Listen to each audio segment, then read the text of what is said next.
Hello everyone, this is Red Dude. On the first date, what were some immediate red flags that made you not go on a second date? NSFW. Someone I met through social media, who I had a ton of friends in common but had never met in person, asked me out. We decided to meet at Barnes & Noble so we could get coffee and pick out books, both avid readers. He was crazy attractive and smart, and he seemed really into me. I was super excited. So we get there and within the first 3 minutes, he asks to kiss me. I agreed and it was. Wow. Instant fireworks. All the tingly feelings.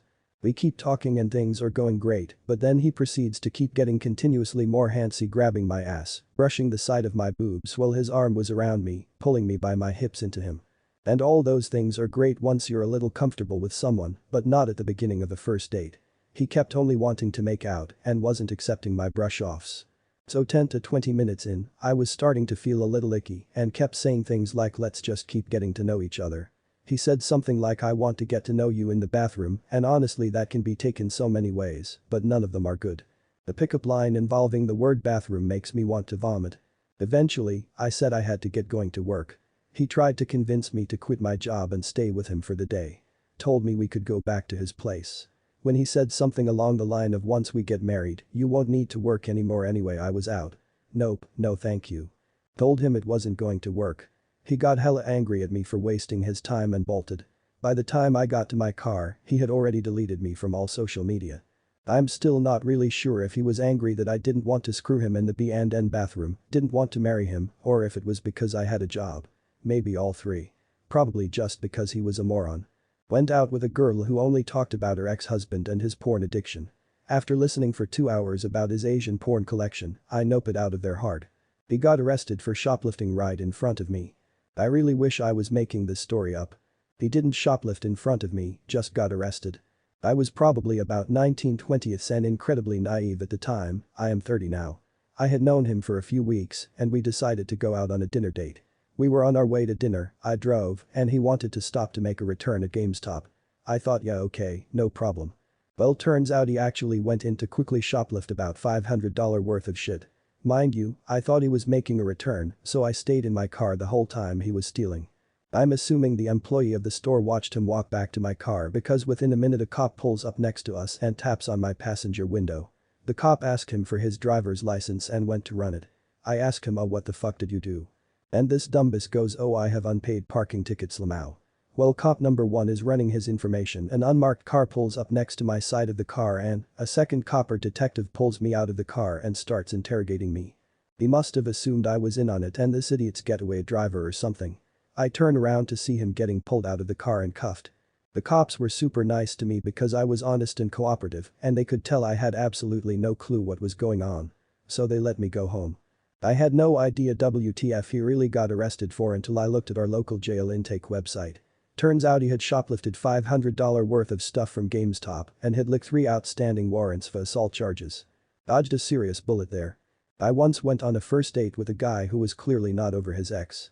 He spent the entire time talking about her, comparing me to her, and even showing me pictures of them together. It was a huge red flag for me and made it clear that he wasn't ready for a new relationship.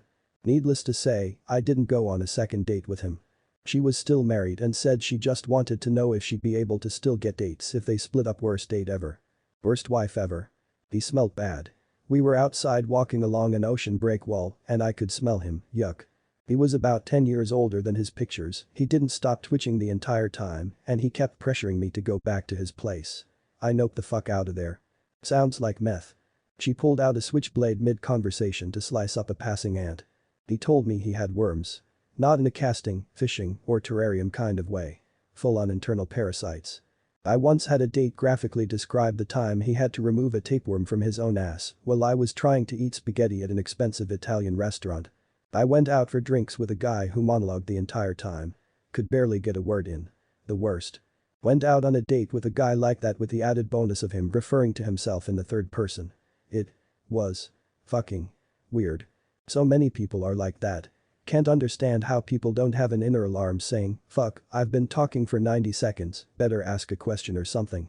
That's enough about me, let's talk about you, what do you think about me? He tried to change my order with a waitress because I didn't order what he'd recommended. Oh my god, I came here to say this exact same thing. He suggested something, but I wasn't feeling it. I ordered, and he grabbed the waitress as she tried to walk away and said no, she'll have Ziz instead, thanks. And let her go, and that was that.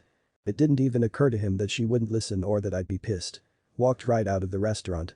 This sounds like something one of those dating guru alpha guys would say to do in one of their YouTube videos. You have to show you're in control. If she doesn't order what you suggest, tell the waitress to change it. Your date will be so impressed with your commanding presence. His presence was so commanding, he commanded her right out the door. I was planning a first date with this guy years ago, and he suggested bowling. I said it was fine, but I've done it once a few years prior, and I was legitimately terrible at it. The group I was with at the time made it fun, regardless of me being totally uncoordinated. He offered to teach me, but I said another time I just wanted to get to know him in a relaxed environment. He suggested we still bowl, minus the lessons, and he could also share in the hilarity of my lack of skill.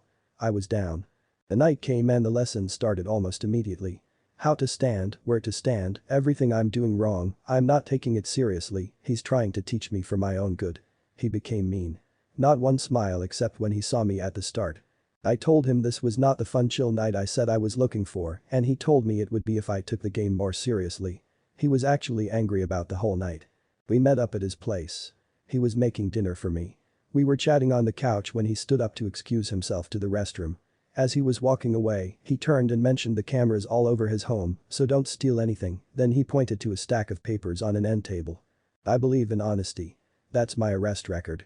Everything is right there. He went on his way. I considered leaving right then, but didn't. I did pick up that stack of papers. Holy shit. His arrest record was several pages long and spanned 3 states. Most of the arrests were for domestic violence. There were a couple involving weapons, some minor drug charges and assault charges. He returned and, thank God, my phone rang. I answered it even though I didn't recognize the number, had no idea who it was. I made like it was one of my daughters and she needed to be picked up from somewhere immediately. I'll never know who was actually on the other end of that call, but I left this guy's home and never looked back. I will admit I casually ignored some red flags before our date. But the camera tale, I don't believe for a minute he had cameras everywhere and the criminal history wouldn't allow me to ignore what I already felt. Featured comment from Marcy. Safe to say under an assumed anonymous name I guess. I've got the greatest husband in every other way, but from our teen years he had what I believe is low testosterone. He refuses to get it checked. It embarrasses him too much and he can't face it. He can go a week without touching me just fine if I wait on him. When we were young it really hurt my feelings and frustrated me. I was used to having a ton of attention from boys in my school and it was honestly to the point that it made me uncomfortable a lot. I also had 2 high school boyfriends before my husband, so I had that experience prior to meeting him the summer before senior year. I'd practically have to beat them off of me with a stick, so I felt like it wasn't that I was too unattractive. My husband was great in every other way. It went on like this until I went to work in a public arena and met a varied group of men from all walks of life and ages. I had teenage boys asking me to meet after work to way older men. The answer was no, obviously. But what it did was tick me off royally that everyone else wanted me, but my husband didn't, or him not as often as I would like. I was young and wanted physical affection too. So basically in an angry hurt rage I told him everything, that I was routinely getting propositioned and argued with about being with other men. I had even had men try to grab me without my consent, bold and not appreciated at all. And then I was like I have told you that I need more than this. Why is everyone else willing to give me that, but you? Why won't you go to the doctor and figure this problem out? I'm too young to live like this. He tried to initiate because he was frankly very alarmed and upset by everything that I said. But it was the truth even if it was scary. I blew him off and was like how does it feel? How do you like it? We had a week where he tried to start stuff and I blew him off angrily and told him that I didn't want him either. Which led to him hiding any adult toys in the house because he wanted me to be forced to come to him. Nope, not doing. He became increasingly alarmed at how everything was falling apart and we had a huge fight that he started. It turned physical in the way that he grabbed me and forced kisses, forced me against him, and forced the beginning stages of sex. I continued to argue that I wasn't interested and he might as well stop. Instead he escalated and we about tore each other apart sexually. It was the hottest most passionate thing ever and we ended up in a heap afterwards heaving for breath. That's what I wanted from my husband all along, just to feel like he wanted me like others did. After all, he was my only love. I needed him to know what it was like to be in my shoes for a while. To be made to feel like that. And he needed to know that we were in real danger of failing. I had expressed how I felt before, but until he knew that he had competition, he didn't seem worried about it. Nothing awoke him from his stupor. until I told him that they were after me and I was feeling weak in our relationship and he needed to listen and really hear me. This is how unhappy people end up in affairs. The attention isn't there on one side. So they falter and go towards the attention that is there. I had zero desire to abuse or shame or humiliate my husband by cheating on him. Instead I fought him for the love that I needed. I made him understand the danger we were in before it was too late and I had decided to leave him, which I would have done rather than cheat on him. It really changed everything. It gave me strength and courage to ask for what I needed, and if he failed to respond then I would demand my fair share in the marriage. I don't have to settle for less than I deserve. No one does. No one should. Life is way too short for that. Now I just tell him, hey, we're having sex tonight, buckle up buddy, because the ride is going to get bumpy. He absolutely never turns me down. And as soon as we start he's totally into it. It's just the getting him there to begin with part that was always the problem. He wouldn't initiate and I just waited for him to. I thought that's how it worked based on how little sexual experience that I had when we got together. And he is no talker. He'll clam up rather than talk out any sexual problems. And him going to a doctor or therapy for that topic is a big yeah right. It ain't happening. But because he'll now put in the effort to be with me as needed, I work extra hard to pleasure him in every way I can. I make it so good for him to repay the favor. He gets whatever he wants when he wants it. I won't deny him anything. Thank you for watching this video. If you liked it, consider checking out my other content.